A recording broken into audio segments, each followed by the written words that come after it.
RSS chief Mohan G భగవత్ ఏదైతే తాజాగా తన ఉపన్యాసంలో అయోధ్య రామాలయ ప్రారంభోత్సవం సందర్భంగా సోదరి నివేదిత గురించి మాట్లాడారు. ఆవిడ ఎవరు అన్నటువంటి దాని మీదన శ్రీహరి గారికి సంబంధించినటువంటి ఒక పోస్ట్ చూద్దాం. మంగళంపల్లి శ్రీహరి గారికి సంబంధించి కృతజ్ఞతా ప్రకటన. అద్భుత రామ మందిర్ నిర్మాణానికి కారణమై హిందూ సంఘటనకు ప్రేరణ ఇచ్చిన రావణ్, బాబర్, మీర్బాకి, ఔరంగజేబు, సయ్యద్ షాబుద్దీన్, జాఫర్ యాబ్ జలాని, నెహ్రూ, ఇందిరా, రాజీవ్, డి రాజా, సీతారాం యేచూరి, ప్రకాష్ కారత్, ప్రకాష్ రాజ్, ములాయం సింగ్, విపి సింగ్, లాలూ ప్రసాద్, స్టాలిన్, ఉదయనిధి, ఫరూక్ అబ్దుల్లా, మమతా బెనర్జీలకు ప్రత్యేక కృతజ్ఞతలు. పత్రికా రంగానికి చెందిన రాజ్దీప్, బర్కాదత్తు, హిందూ పేపర్, ఎన్ రామ్, రామోజీ, ఆర్కేలకు కూడా స్పెషల్ థ్యాంక్స్. ఫేస్బుక్, ఈ ఇతర సోషల్ మీడియాలో రోజుల తరబడి మేమంతా అలసిపోకుండా టెంపో మెయింటైన్ కావడానికి కారణమవుతున్నటువంటి రాముడు అంటే ఎవరు, అయోధ్య ఎక్కడుంది, మోడీ అంటే ఎవరు అని వేదన పడిన మిత్రులకు ప్రత్యేక ధన్యవాదాలు. ముఖ్యంగా పశ్చిమ యాత్రిక హాస్యచిత్రం లౌకిక పుత్రుడు రాహుల్ గాంధీ గారికి కూడా ప్రత్యేక కృతజ్ఞతలు. ఎవరైనా మర్చిపోయినా సారీ. స్థూలంగా ఆలోచిస్తే నిజమే కదా అనిపిస్తుంది. బీజేపీని, మోడీని ద్వేషించే ప్రయాసలో వివేచన కోల్పోయి హిందూయిజాన్ని ద్వేషిస్తూ, హిందూ దేవుళ్ళని ద్వేషిస్తూ రోజు రోజుకి హిందువుల్లో ఐక్యతకు వాళ్ళంతటా వాళ్లే బీజేపీ వైపు నెట్టిస్తున్నారు.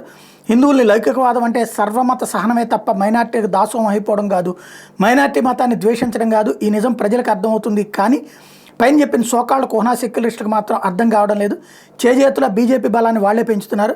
నిన్న హిందూ జాతి మూడు మొత్తం అయోధ్య మీద ఉంది. ఊరూరా వేడుకలు జరిగాయి. కానీ ఆ మూడ్ ఆఫ్ ది నేషన్కి భిన్నమైన త్రోవలో విపక్షాలు ప్రయాణించాయి. దీనికి సగటు హిందూ యావగించుకున్నారు. సరిగ్గా బీజేపీకి కావాల్సింది అదే. విపక్షాలు బీజేపీకి చేస్తున్న సాయం అదే. అయోధ్యలో గుడి కడుతుంటే మమత ఏం చేసింది? పలు మతాలకు చెందిన వాళ్ళని ముందు వరుసలో అవే ఆహార్యాలతో నడిపిస్తూ శాంతి ర్యాలీ జరిపింది. కారణం ఏమీ లేదు, జనం దృష్టిని మళ్లించడానికి. ఎంత అజ్ఞాన మూర్ఖపు వాదనలు చేసిందో తెలుసా?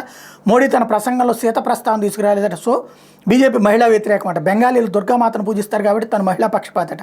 ఇదిగో ఇంకా అర్జెంటుగా ప్రధాని కావాలంది. అటు తమిళనాడులో ఏం జరిగింది? టీవీలో ప్రత్యక్ష ప్రసారాలు వద్దని ప్రభుత్వం మౌఖిక ఆదేశాలు జారీ చేసింది. చివరికి వివాదం హైకోర్టుకి, సుప్రీంకోర్టు దాకా వెళ్ళింది. కోర్టులు చివాట్లు పెట్టాయి. అబ్బాయి అలాగని మేమేం ఆదేశించలేదని స్టాలిన్ సన్నాయి నొక్కులు. ఉదయనిధికి తండ్రి కదా. మరోవైపు రాహుల్ గాంధీ అక్కడెక్కడో ఈశాన్య రాష్ట్రంలో కావాలని పంచాయతీ గెలుక్కుని ధర్నాకు దిగాడు. నన్ను గుడిలోకి రానివ్వలేదంటూ. ఢిల్లీలో ఆప్ శ్రేణులు సామూహిక సుందరకాండ పారాయణం చేసినాయి. అదే యూపీ మాజీ సీఎం అఖిలేష్ ఎవరో సోషలిస్ట్ నేత నివాళి కార్యక్రమం మునిగాడు. ఉద్ధవ్ ఠాక్రే గోదావరి ఒడ్డున మహామహారతిలో పాల్గొన్నాడు. కేరళలో సిపిఎం అసహనంతో ఉడికిపోయింది. వీటిలో స్టాలిన్, సిపిఎం గట్రా వదిలేస్తే మళ్ళీ అన్ని పార్టీలకు హిందువులు కావాలి. అందుకే సుందరకాండలో దుర్గా పూజలు, గోదావరి మహాయాత్రలు ఎస్సెట్రా. కేసీఆర్ బిడ్డ కవిత కూడా బీజేపీ రామనామ జపానికి విరుగుడుగా కొండగట్ట ఆంజనేయుని ముందు పెట్టి క్యాంపెయిన్ చేయాలనుకుంది. కానీ శూర్పణఖ జన్మభూమి అని గెలిచేసే ఆమె తండ్రి పడనివ్వలేదు. కానీ అయోధ్యకు వెళ్లరు, అది బీజేపీ కార్యక్రమం అట. అందుకని తర్వాత వెళ్తారట. రాముడిని బీజేపీ వైపు నెట్టింది ఎవరు? ఇదిగో ఈ ధోరణిలే. అయోధ్యకు వెళ్ళిన సెలబ్రిటీలు, సాధు సంతులు అందరూ బీజేపీ అయినా దాన్ని ఒక జాతీయ ఉత్సవంగా చేస్తున్నప్పుడు దాన్ని ద్వేషించడం దేనికి? అయోధ్యకు వెళ్ళి ఉంటే అది బీజేపీ కార్యక్రమంగా ఫోకస్ అయ్యి ఉండేది కాదు. కానీ అయోధ్యకు వెళ్ళరు, అది బీజేపీ కార్యక్రమం అనేటువంటి కార్యక్రమమే. అందుకని తర్వాత వెళ్తారట అనేటువంటిదే ఇక్కడ ప్రధానమైనటువంటిది. మోడీకి మైలేజ్ రాకుండా అడ్డుకునే వాళ్ళు కూడా ఇక్కడ అటువైపుకే వెళ్ళిపోతూ ఉండటం అన్నటువంటిదే విశేషం.